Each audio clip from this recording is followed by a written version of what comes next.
చేసుకొని బతుకుతాం. ఇప్పుడు ఎట్లా మరి మీ ఇల్లు పోయింది, మీరు ఎక్కడ బతకాలి? మీరు ఆయనే లేవాలి, మీరే లేవాలి. ఇక ఉండాలి తెల్లని దాకా ఇల్లే కూర్చుంటాం. మాకేమైనా కలిసి చచ్చిపోయినా మీరే బాధ్యత, మాకేమన్నా అయినా మీరే బాధ్యత. ఏం చెప్తారు రేవంత్ రెడ్డికి ప్రధానంగా? ఏమైనా మాకు మీరే బాధ్యత. ఇప్పుడు కట్టెలు పట్టుకొని మీరే బాధ్యత. మాకేమన్నా అయితే ఇన్నే కూర్చుంటాం రోడ్డు మీద. మీరు కూడా ఉండరు మా సరిగా ఇన్నే కూర్చుంటాం. ఏం చెప్తారు రేవంత్ రెడ్డికి? ఏం చెప్తారు రేవంత్ రెడ్డికి? ఒకటే వేస్తాం. ఇక వాళ్ళ చెప్పులు తీసి మెడలు వేస్తాం, పూలదండ కూర్చి పెడతాం తెల్లని దాకా కూర్చుంటాం. ఎందుకు నోటీసులు లాంటి ఏమి ఇవ్వలేదా మీకు? ఇప్పటిదాకా చూడలేదు. నోటీసులు తీసుకొచ్చి కొత్త చెప్పుల దాంట్లో వేసి కూర్చోబెడతాం. ఇదే ఉంటే మా పొట్ట. ఎట్లా మరి ఇప్పుడు మీ ఇల్లులు పోయినాయి, మీకు ఎక్కడ ఏమన్నా ఆస్తులు ఉన్నాయా? వాళ్ళు అదే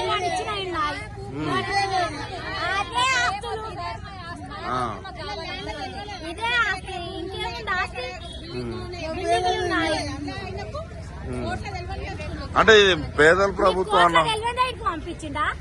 ఇది జైపోలేదు అంతా మీకు కోట్లకేం రాలేదా? రాందే వచ్చిరండి ఇంత లక్షల మంది. ఇవన్నీ వచ్చినాయి పెద్ద పెద్ద నా దొంగల 4 గంటల రాత్రికి రానికే.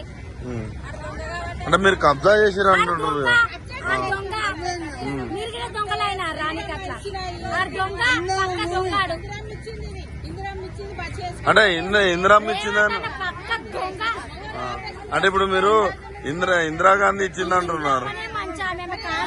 మళ్ళీ అదే కాంగ్రెస్ పార్టీ అమ్మ ఇప్పుడు